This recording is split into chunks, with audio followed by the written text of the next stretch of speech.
सावन माँ सावन माँ सावन माँ सावन माँ सावन माँ सावन माँ। हाँ सावन माँ भोला मना ले बेलपतिया शिवलिंग माँ चढ़ा ले।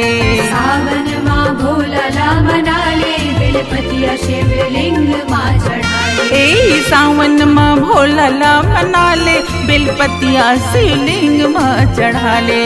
सावन माँ भोला मना ले बेलपतिया शिवलिंग माँ चढ़ा ले।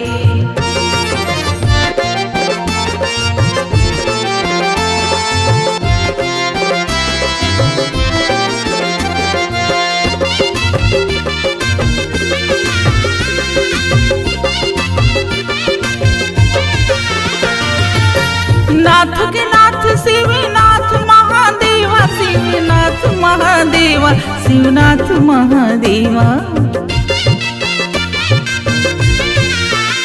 हाँ हर हर बोल बम जय हो महादेवा जी जय हो महादेवा जय हो महादेवा। लोटा भर गंगा जल ते लाले बेलपतिया शिवलिंग माँ चढ़ा ले। सावन माँ भोला मना ले बेलपतिया शिवलिंग माँ चढ़ा ले।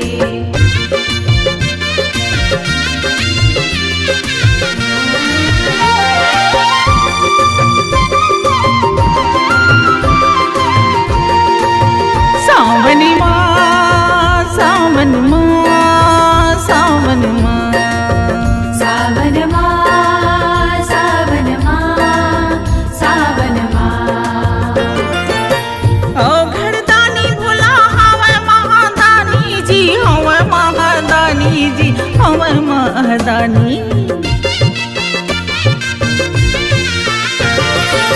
फूल पान धतूरा भावी अंतर्यामी जी भावी अंतर्यामी जी भावी अंतर्यामी। राख चिता शिविला लगा ले सावन माँ भोला मना ले।